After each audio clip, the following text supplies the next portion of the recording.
Hello दोस्तों, मेरा नाम है पूर्ण और आप देख रहे हैं गोल्डन फिजिक्स। तो जो चैप्टर नंबर 3 चल रहा था स्पेशल थ्योरी ऑफ रिलेटिविटी, उसी के हम मल्टीपल चॉइस क्वेश्चन लेके आए हैं। तो चलिए शुरू करते हैं। जो फर्स्ट क्वेश्चन है वो है, एक मिनट, ये थोड़ा दिक्कत कर रहा है कि लोरेंज रूपांतरण समीकरण होते हैं। तो देखिए, जो लोरेंज रूपांतरण समीकरण होते हैं वो क्या होते हैं? रेखीय होते हैं, वर्तीय होते हैं, दीर्घवृत्तीय होते हैं, परवलयिक होते हैं। तो देखिए, जो लोरेंज रूपांतरण समीकरण होते हैं वो होते हैं कि x बराबर x gamma x note minus we T. तो जो लोरेंज रूपांतरण समीकरण होते हैं वो होते हैं रेखीय। जो दूसरा है कि अपेक्षता के विशिष्ट सिद्धांत द्वारा किसी द्रव्य कण का वेग प्रकाश के वेग से होता है। तो जो प्रकाश का वेग होता है वो मैक्सिमम होता है, तो जो जिस और बाकी सभी के वेग होते हैं वो प्रकाश वेग से कम होते हैं। तो इसका जो सही आंसर होगा वो होगा आंसर सी। तो अपेक्षता के विशिष्ट सिद्धांत किस प्रकार के निर्देश तंत्रों में प्रयुक्त होते हैं? तो जो स्पेशल रिलेटिविटी के जो निर्देश तंत्र हैं, फ्रेम ऑफ रेफरेंस, वो जड़त्व होते हैं।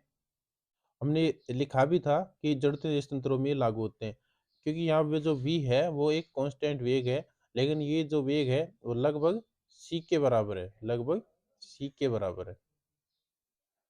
नेक्स्ट चलते हैं कि लोरेंज समीकरण का रूपांतरण गैलेर्किन समीकरण में होता है जब कण का वेग प्रकाश की वेग की तुलना में होता है।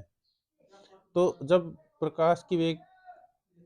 कण का वेग प्रकाश की वेग तुलना में बहुत कम होता है, तो जो लोरेंज रूपांतरण समीकरण है वो ये जो लोरेंज रूपांतरण समीकरण है वो गैलेन रूपांतरण समीकरणों में बदल जाती है। तो इसके लिए वेग होना चाहिए? नेग्लिजिबल, अत्यल्प। आंसर सी सही। अपेक्षता के विशिष्ट सिद्धांत के कितने अभिग्रहित हैं? देखिए, अपेक्षता के विशिष्ट सिद्धांत की दो अभिग्रहित हैं। एक तो था कि जड़त्व तंत्र में भौतिक नियम समान होते हैं, और जो दूसरा था वो था कि जो प्रकाश का वेग है वो सभी जड़त्व तंत्रों में समान होता है। तो इसके जो दो अभिग्रहित हैं वो हैं सी, सॉरी, आंसर होगा बी, दो। किसी उपयुक्त निर्देश तंत्र में छड़ की मापी गई लंबाई को क्या कहते हैं? कि उसकी उचित लंबाई कहते हैं। तथा जो गतिशील निर्देश तंत्र होता है उसमें जो नापी गई लंबाई वो होती है आभासी लंबाई उसकी। इसका जो सही आंसर होगा वो ए होगा। किसी प्रेक्षक द्वारा उसके सापेक्ष गतिशील निर्देश तंत्र में घटनाओं के मध्य मापा गया समंतराल उचित समंतराल की तुलना में होता है। तो जो नापा गया समंतराल हो तो वो क्या होता है? अधिक अधिक होता है। तो इसका जो सही आंसर होगा वो होगा बी, क्योंकि जो उसका फॉर्मूला है वो है कि टो बराबर tau naught under root 1 - v² upon c²।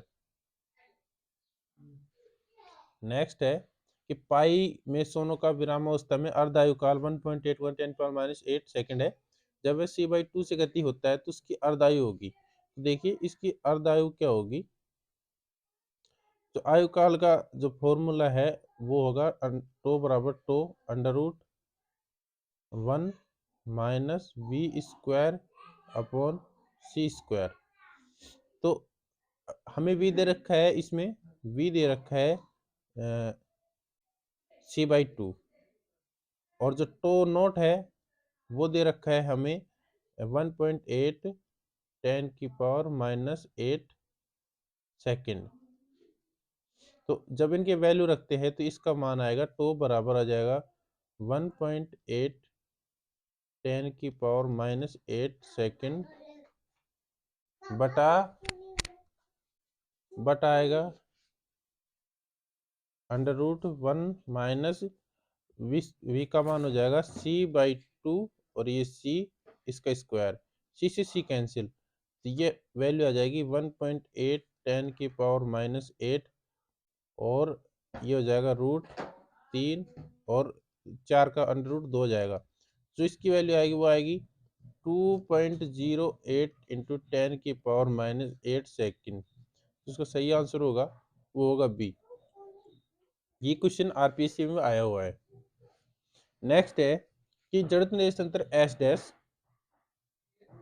जड़त्व निर्देश तंत्र एस डैश के सापेक्ष v वेग से गतिशील जड़त्व निर्देश तंत्र एस में एक फोटोन c वेग से गति कर रहा है। तो इस फोटोन के निर्देश तंत्र एस डैश में क्या वेग होगा? तो देखिए, एस हो या एस डैश हो, स्पेशल रिलेटिविटी के दूसरे अपग्रेड के अनुसार सब में प्रकाश का वेग c ही रहेगा। आप ये गलती मत कर देना, c प्लस बी और c माइनस बी नहीं आएंगे। इनके सापेक्ष वेग, प्रकाश का वेग सापेक्ष वेग से नहीं निकाला जाता, प्रकाश का वेग c ही रहता है। तो इसका जो सही आंसर होगा वो c होगा। नेक्स्ट है, किसी छड़ की उचित लंबाई 100 सेंटीमीटर है। यदि छड़ 0.8 c वेग से गति करना शुरू कर दे तो इसकी लंबाई क्या होगी? तो देखिए, जो लंबाई का फॉर्मूला था वो था कि L बराबर L naught under root 1 minus v square upon c square. तो देखिए, L नोट तो हमें दे रखा है कि उचित लंबाई 100 है, और 1 माइनस वी का मान देखिए क्या दे रखा है, 0.8। तो ये लिखते हैं 0.8 सी अपॉन सी का होल स्क्वायर। तो सी से सी कैंसिल, और 0.8 का स्क्वायर क्या हो जाएगा,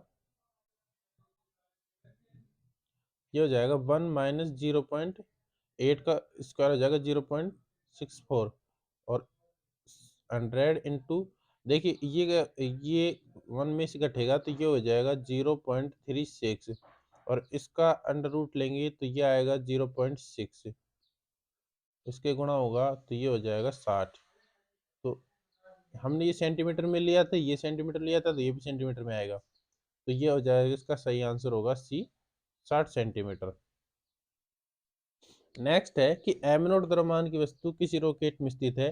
यदि रॉकेट v बराबर 0.6 वेग से गति करता है तो एक बैठे हुए व्यक्ति द्वारा वस्तु का प्रेक्षित द्रव्यमान होगा। देखिए, हमें ज्ञात करना है कि जो ये सेंट्रल यूनिवर्सिटी एमएससी एंट्रेंस में एग्जाम में आया हुआ है, तो हमें ज्ञात करना है कि जैसे ये रॉकेट है,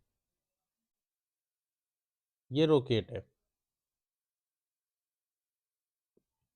रॉकेट है और ये भी वेग से जा रहा है। तो देखिए, जब इसमें एम द्रव्यमान रखा है और इसी से व्यक्ति देख रहा है, तो इसके लिए तो ये स्थिर है, ये किसी प्रकार का कोई वेग किसी प्रकार की वेग से नहीं जा रहा। इसका मतलब है कि इस व्यक्ति के लिए तो इसका मान एम नोट ही होगा, तो इसका सही आंसर तो ए होगा।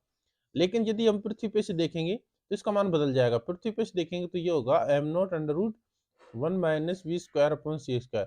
जब आप वी की वैल्यू रखेंगे तो इसका आंसर जो आएगा वो आएगा 5/4 एम नोट। तो आप ये कंफ्यूज मत होना कि ये इसका आंसर ये होगा, ये नहीं होगा, क्योंकि जो प्रेक्षक है वो रॉकेट में है और जो द्रव्यमान देख रहा है वो भी रॉकेट में ही है, तो ये सापेक्ष गति 0 है, इसलिए इसका सही आंसर ए होगा। तो ये तो थी आज की स्लाइड, और ऐसे ही और क्वेश्चन लेके आएंगे और भी स्पष्ट की अगली यूनिट कल से शुरू करेंगे।